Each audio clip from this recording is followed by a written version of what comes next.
All right, so now we're here with MooreHP, more people that have been trying to get on the show, and they're going to say the same thing. I had to escape from a hurricane. Yeah, we did. And Chris and Steven, and you didn't bring your car. No, I did not. It's still blowed up. I'm building a house, so it took priority. So you both have silver Camaros, 4th gen Camaro, twin turbo, more of this. It's more street car than a lot of these other deals, I would say. It has been. I kind of went a little crazy this winter and ditched the radiator and the intercooler. So it's less street car now than it's ever been, but I can still slap the radiator back in it and drive it to Chick-fil-A. Now, it may sound mean, but I was a little excited to see you two bring one car because running two cars in the same class, if you guys were in different classes, I'd be like, all right, it's fine. Right. But you guys go one after another, so nobody can help the other person at all. It's really hard. And nobody's understood that for the longest time, but now there's a few guys that have like multiple cars that they're tuning, and they see the challenges. And I've been the one tuning both of these cars and trying to get them both down the track. And I've got my own struggles. And then Steven calls me from the return road, and he was like, dude, my car did this. Why did it do this? And I'm like, brother, I'm getting ready to run. Like, I don't know. But if you were in like Wild Street or something, it'd be fine. It would be. And I've considered going to it and being a stick car in Wild Street because my car fits a lot of those rules. Yeah. Like, it's still a street car. Yeah. Well, what's the PB on your car? 750. Yep. Last year off the trailer here it ran a 59, and then you backed it up with a 750. Yeah. And again, that's not super competitive in this class. It can win the class because There's this been class is slower cars crazy. win, yeah. But honestly, you'd probably be more competitive in another class with a stick shift. Because like Kyle Boosted Boys with his MR2, he went into a different class, even though it's like a sequentially shifted, but I think the 4 cylinders are allowed to have something like that. Right, yeah. Maybe, I don't know. It's weird. But your deal, you've just been kind of fighting with a little bit of stuff on it, right? I've been fighting with a lot of bit of stuff. Yeah, it's I don't know. It's like everybody looks at the car and thinks that it's top of the line everything, and it's really Looks like it to me. not. No, it's That carbon roof?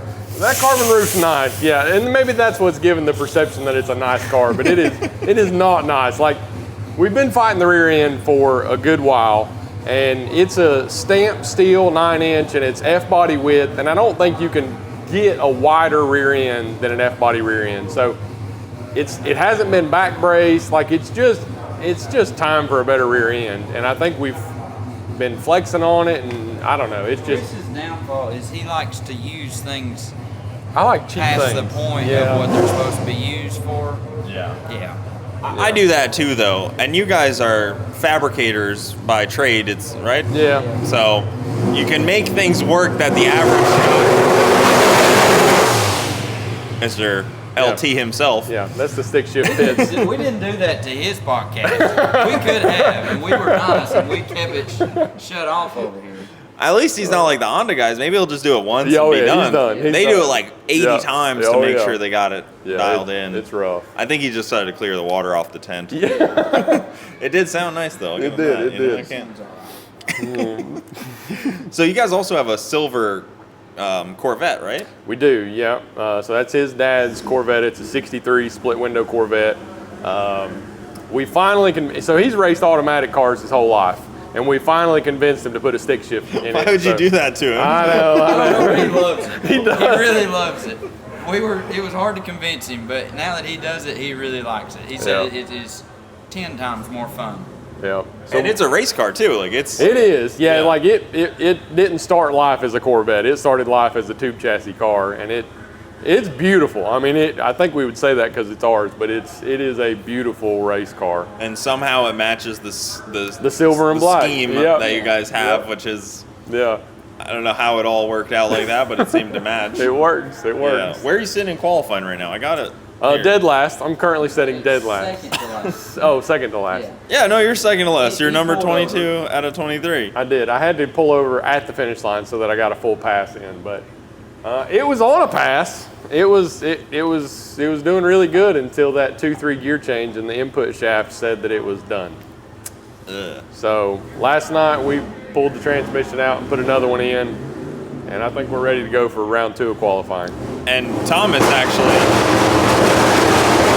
that's him now. That's Thomas. He lent you his transmission. He did. To put in that, which bold move. So we did an even trade. He gave me a perfectly good working transmission, and I'm going to give him a broke one. So I mean, I think it's fair. That is a good trade. Yeah, it's a good in the trade. end, Tick probably sees them all. Yeah, absolutely. Tick's actually bringing us parts Yeah. today. Yeah. Yeah, straight from the source. Yeah. So we're going to have the parts to fix this one that I broke last night if somebody needs another one. They need to be on property for like the full week for the stick shift guys, just for support. You know, come with like the bucket prepared to rebuild them, the big claw that can pull the gears off, all that annoying junk that comes with That a is TV. exactly what happened to mine last year. I broke the input shaft during the race. I was out winning, leading by a mile, and it broke the input shaft. Terrible way to lose. Yeah. It's hard out here. Yeah, what happened to it you at FL2K? We didn't make it. Oh yeah, you guys did not make it to FL2K. Yeah, so FL2K was the weekend after the hurricane hit Western North Carolina, and there wasn't no making it to that. Yeah, you guys we were talking a little bit. You were back and forth on trying to make it, and I completely understood not making it because it's the Helene hit kind of in your neck of the woods. It did. Yeah, there were people in our town that lost everything. Thankfully, our property's kind of up on the hill a little bit, but yeah, it hit the area very hard. But yeah, that's racing kind of took the back burner there for that weekend. You can't pull out to go to a race when your town's hurting. No. Like we had neighbors to help and people to dig out in their driveways and their cars and stuff. Yeah, people had mud in their houses and trees laying on top of their roofs, and you guys seem like you're kind of small town type of stuff too. So once you're in a small town, you have to look out for each other because nobody's just going to show up and help. No, that's a fact. Yeah, that was sad, man. It's still rough up there. You know, Sam, who works for Garrett, he's from Asheville originally, so it's like his daughter still lives there and stuff. It's insane. It's so sad. What's the next plan for this car then? What's your next race after this? We like Streetcar Takeover Bradenton, and then obviously the reunion. Yeah. We like those 2 races. We like Texas. It's just a little too far. It is really far. I didn't go when they moved it to Dallas. You know, that couple extra hours. Yeah. Went to Houston. We talked in Houston. I was there in Houston when you tapped the wall. Yep. Sorry to bring that up. Yeah, appreciate that. Listen, we both tapped the wall.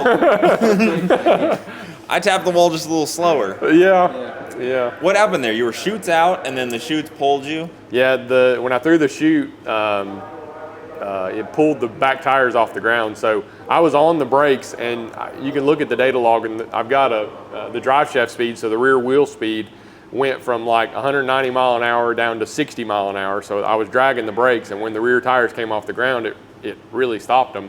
But then it set back down, and the rear wheel speed went back up to like 185 or 190, and it was just all over the place. And there wasn't. It's hard to drive a car when the back tires aren't on the ground. Yeah, it turns out it's like the Honda guys. Yeah, you don't have as much contact patch up front. Right. Yeah, it's not much braking. The front brakes on a drag car don't do all that much because the contact patch is so small. And we've talked about that wreck 100 times, and it's funny how it seemed like everything slowed down when it was happening, and like I kind of understood everything that was happening, but my number one concern was it was a qualifying pass, and I was racing Joel Granis.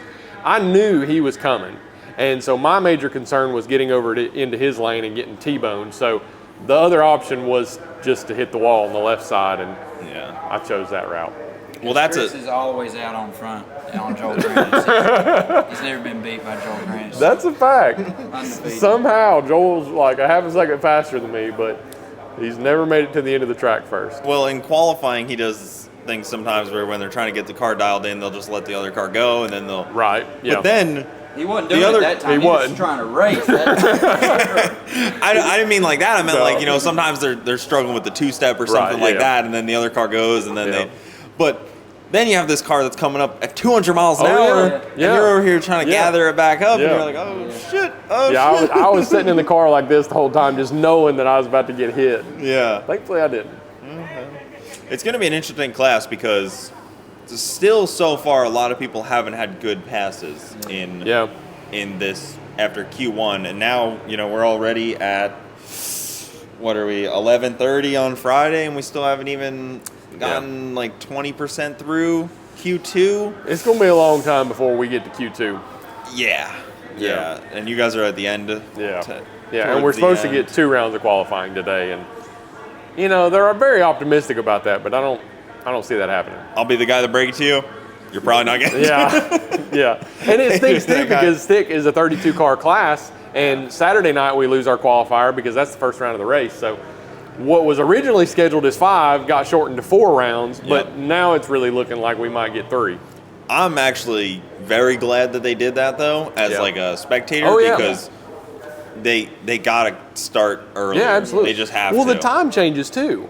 So on Sunday it gets dark an hour earlier, so it's dark by like 5:30. So I mean, you got to get the race done earlier. Yeah, I'm glad they did that. Even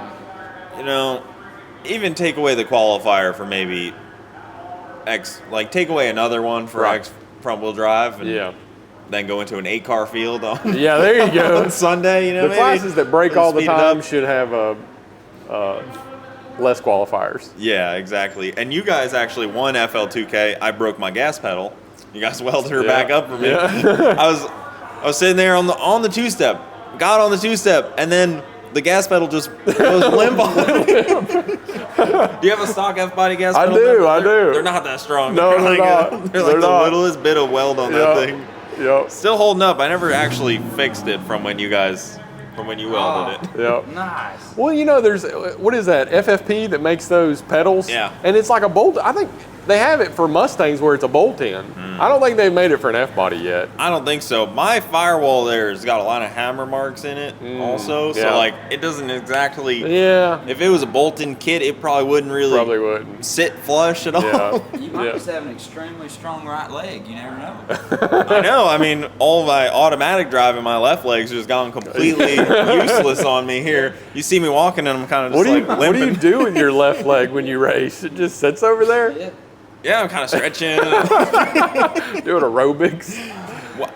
Believe me, I would love to race stick shift, and I don't know, maybe if they made I hate to already put myself in B group, but if they made a diaphragm clutch synchro class, maybe that would be more interesting. Yeah. Because it's tough to compete with those 6-second cars. There's no rules. Life is terrible. You need some we order. built our cars for when stick shift started, which it had a lot of rules like stock style suspension and everything, but now there's no rules. It's no big blocks. I think that's the only rule. And rules are a conversation with the stick shift class all the time. And it's like you got full-blown tube chassis cars, and then you've got cars like Jonathan's, mine, even John Rogers' car, that are just the car as it was from the factory. Yeah. There's not a lot of difference. But when you've got double frame rail cars, I mean, how are you going to compete with that stuff with just a normal car? So I'm all for, I know it's outlaw stick shift, but I don't know. There's got to be a line drawn somewhere. Yeah, well, we can't have pro stock cars with T56s. Right. At some point, you got to think Yeah. I don't know. This seems like it went too far, guys. We need to reel it in. Yeah. But once the slipper clutches got dialed in on a radial, it was all bets were off. It was this is just a torque converter that doesn't have fluid in it. It uses infinitely adjustable torque converter. Yeah, it uses whatever centrifugal force of weights instead of fluid. Right. Kind of the same concept. A lot less messy. Yeah. It's funny. It's a But then, cool like deal. yesterday, round one of qualifying, I mean, I didn't see that coming, but a Starlet goes #1 qualifier, you know? And I don't know much about those cars, but I think that's pretty impressive in itself. I mean, they get wheelie bars and we don't, but... yeah, but you wouldn't have them anyways. No, I wouldn't. But I don't know. Some F-bodies need them, but, you know, we can't really... Yeah. But, I mean, that's neat, because that's, I mean, in my opinion, that's not a tube chassis car. That started out as a Starlet. Yeah. There's definitely some very cheatered up pro mod looking Tonski's car's badass. I'll be fully honest, but man, that thing's like it. You know, there's no rules, so it doesn't bend any rules. Right. But man, does it? Yeah. And there's no you can only telling talk what it weighs. spirit of the class. Right. Yeah. You can only say, does it fit the spirit of the class? Because that's what me and Thomas West are talking about. Like, his car, you know, they let import domestic crossover in. Right. It fits this class perfectly. Yeah. Like the spirit of the class. Yeah. You know, even with the hood off, like it's still a Honda under there. He still has like factory S2000 parts on that thing. Yeah. Way more than he should. Yeah. Yes. Yeah. They're starting to bend those things every pass. And it's weird because, like, imagine you were trying to run a 10 bolt. Oh yeah. Yeah. Yeah, that wouldn't. But that they're wouldn't still go very running well. like the factory. Well, we never went very fast on one either. Yes, we did. Well, we like, loaded the tubes up on that baby. And we did. It went fast. How fast did it go? I think it run like 640, 650 in the 8. That was fast back in the day. That was. I never broke a 10 bolt either. I mean, my car, I bought it and I was just like, well, let me just order the 9-inch. Yeah. You know, it was kind of just like, Yeah. kind of part of the F-body life. You Yeah. know? I went through a lot of 4L60s in that car, but no 10 bolts. No 10 bolts. Yeah. And 10 bolt was breaking the 4L60s. Yeah, that's what it was. It takes too much power to turn them, you know? Yeah. But you know, it's like this race, I understand that it's World Cup final, so you want the fastest of the fast. I think FL2K and TX2K do a good job of having that separation so that a lot of stick cars can compete. Yeah. And then it's just based off of time, and the second or third class are based off of, I guess, sort of like a breakout rule. Jason Miller is not an index guy. I know. I don't see that happening here. No. So it kind of stinks, but this is going to continue to be where those tube chassis, stick shift cars, whatever, just all out cars come here. And I mean, I think this is going to be the one race a year that they just try to dominate. I think if anything, they're going to split it between classes, though. Like, they won't do index, but they'll do outlaw, and then they'll do, like, you know, diaphragm, like I was saying, like maybe. no slipper, no whatever. Like, It's hard to take that stuff, though.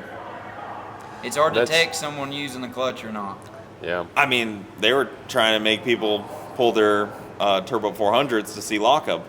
Really? Yeah. Goodness gracious. John Sears, I think, pulls Garrett's data log to see if he's got a lockup. Wow. So, I mean, it's tough. That is tough. Yeah. Yeah, and there's, you know, the whole rule where the clutch pedal has to be actuated by the driver's foot. Does that just mean when the car started up, or does that mean when the car is going down the track? Like, there's Is a lot. the tech guy going to ride with him going down the track? How do you take that? You know? And they'll put a camera in there. I don't know. I mean, you can see in Garrett's car when he's doing it. Right. You know, his unless he's got the body on. I think he did the body so that he could not kick the clutch. That's what his whole deal. Get some privacy. Become top fuel, Cletus, dual windshield and all. Yeah, that was the thing that I thought was kind of odd about that, is having two windshield. I bet that's distorted. Yeah, it must look very weird. I mean, he couldn't see anything before, and now He's going to see like 8 bulbs turn on the tree. It's going to have some glare. I hope he puts the body on for the race. He said he's just teasing us with that body. Oh, okay. And it's working. He's teasing us to It is. It was just all for the show, you know, all fake. He's not going to use it or anything. Right. I mean, if it goes faster, I don't see why you wouldn't use it. I think you should drop it on the El Camino and probably help it out. Yeah. But, we were talking, I was talking to Coleman about it, and he's like, I don't got aero either. Right. I've got an S10 truck. Yeah. But again, everybody is the victim of their own choices. Sure. Oh, yeah. We all three race heavy cars that we shouldn't be. Yep. Yeah, you start out with the wrong platform, and then you just go with it until it dies or you die. Yeah. And it's bad. How heavy is your car? 35 35 with the hood and the full exhaust and everything. We've been taking the hood off when we come over here. that hood's like 100 pounds. I bet. Yeah. It's all steel. That's actually a little lighter than I expected. That's actually pretty good. Yeah. Because, I mean, F-bodies are freaking plastic and fiberglass, and they're that heavy. I know. That confused me when we first got into these cars, and this one was like just a few pounds lighter than that one. And this is fiberglass and plastic everything, and that is thick steel and glass everywhere. But I guess it's a little bit shorter of a car. 69 Camaro is a little shorter. You wonder where GM found to put this much weight in the car. I know. Ford at the time was engineering like a lightweight car. And Yeah. then GM was like, yeah. No, we won't wait. It's fine. Just Well, they want to be able to hit people and wreck them and still have a car when they go down, you know? You're going into turn 3, you want to hit somebody in the quarter panel and still be able to keep going. How many F-bodies going to turn 3? Exactly. They usually don't make it out of Camaro definitely was going into turn 3. Yeah. They usually don't make it out of turn 1 that well. They don't turn all that great. No. The doors are always funny too, because I tell people that don't know, I'm like, there's like a bar behind that door that weighs like 8 pounds per side. Yeah. I get it's the crash test bar. It's freaking. Oh yeah. It's thicker than any caging I've ever seen in a car. It's really, really heavy. And then like the T-tops on the car, each T-top is like 13 or 15 pounds, you know. Yeah. So that's a hardtop car. I know. From factory. I wish if I could go back that I would just go to the junkyard and buy just a hardtop shell. You know, just a car that's not running, nothing, and then build it. But I bought a perfectly good 40,000 mile SS car and cut it up and done all sorts of junk with it. I wish I would have went and bought like an Opal or something. One of those tiny little. Yeah, like a Starlet. Yeah. Exactly. Almost like a Starlet. You could have bought a Starlet, man. Exactly. But now you got this old classic muscle car that everybody wants. Everybody loves it. Old men are getting mad though when they start looking at it and I've cut it all to pieces. They're like, shouldn't have done that, man. You've killed it. And I'm like, no, I Come enjoy here, it. son. Listen, let me tell you about this car. You may not understand. Right. Last year, when his first pass off the trailer, he's got the chrome window molding around like the factory window. He blew all that junk off. Well, before 187 or something like that. Before we even got the car back to the pits, there was an old guy that came down here and had the window molding in hand, like new window molding, and it was like, here, you need this, and had it for a 69 Camaro. So that was pretty cool. People love the car. Yeah. Oh yeah. I mean, I love seeing it out because it's also kind of defies like your eyes a little bit because you don't really see those cars going that fast, especially stick shift. It's not like that sit like that. Right. You know, obviously there's cars like Garrett's that sit a little different, but yours sits like a car still. Yeah. Right. Like Well, mine went to Woodstock. I mean, like, it's the real deal. It's seen a thing or two. It's actually from 1969. You didn't just buy the quarter panels and like build from there. No. You start with a quarter panel out of a box. It had like a car full of hippies at one time in it, probably. I mean, you never know what this car's seen. What was it that we found in the rear quarter panel one time? There was a can WD-40 fell out of the Yeah, quarter but it panel. was an old Yeah, can. we were trying to get it to quit cutting our tire. The inner fender was cutting the tire. We started beating on it, and a WD-40 fell out the back of the quarter panel. We were like, okay. Where did the car come from? I don't know. We bought it from a guy in town when I was 12. I traded a junior dragster. Well, we sold my junior dragster, and then I sold my dirt bike and bought the 69 Camaro. And it was just a hull of a car. The dude was needing money, so he was selling his car. So we bought it and started piecing it together. We pulled it into the driveway, and Mamaw said, that thing's a piece of junk. I was like, come on, Mamaw. Don't do me like that. It'll be nice. And then we started working on it. And What year is it exactly? it's 69. Yep. 69. Yeah. And then the problem was when Chris came along. See, he's married in. Yeah. So he started dating Hannah, and then he starts coming up to the house in the evenings, and then he just starts cutting on this thing. Like, first thing he did was cut my e-brake out of it, and I was like, we might need that. He's like, you don't need that. You won't need that. You won't need that. And then it just escalated from there. I mean, we had a small block 350 in it, but then he starts going crazy with the car world, and he starts going LS, and I was like, I gotta go LS now. And he started going turbo, and I was like, let's put some turbos on it. So he married into your family? Yeah. Mm-hmm. Okay. Yeah. Your sister or something? Yes. Okay. He's And the then- brother-in-law. Yeah. Everybody thinks we're brothers, but he's a brother-in-law. No relation. Yeah. Yeah. Brother outlaw, really. Yeah, we're brother outlaws. Yeah. And now you guys all three just have the matching silver Yep. Yes. Yep. There's only GM one vehicles. Yep. Yeah, just When, silver. when I started dating her, it did have a small block Chevy in it, and they were going to race it like that, just all motor forever. Like it would have been a bracket car forever.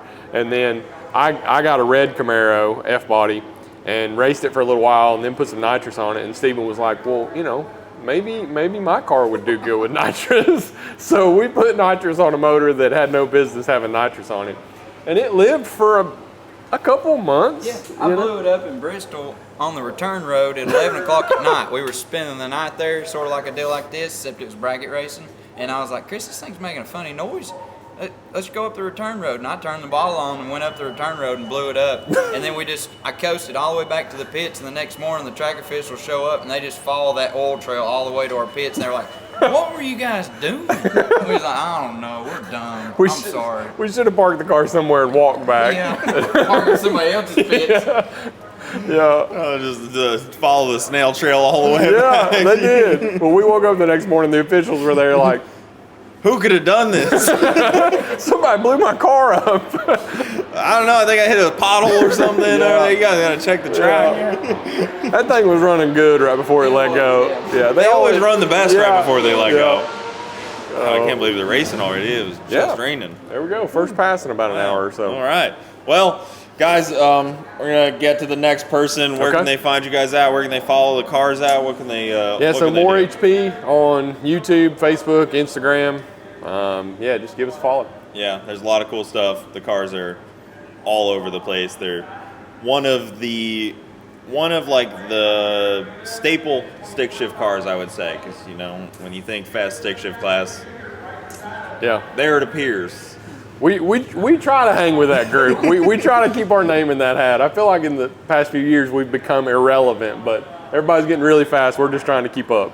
Yeah, they do keep doing that. They do. They need to relax. Yeah, they need to chill out. Give me a break. Let me catch up. Come on, guys. Take 6 months off, please. Please. Yeah. You think you're doing all right, and then over the wintertime somebody gets a billet block, and you're like, no, calm down. I just got new spark plugs. Not grubworm. No. And put new spark plugs. No, I know. In a year, he said. Yeah. Or and then Joel Steele's car comes out, and you're like, oh frick. Shoot. Yeah. Freaking Coyotes. Yeah. They make 3,500. Oh yeah. They need to name his car the gray area. Yeah. That would be good. He races in the gray area. In the gray area. No rules. No rules. No rules. All right, guys. Well, to the next person we go. You.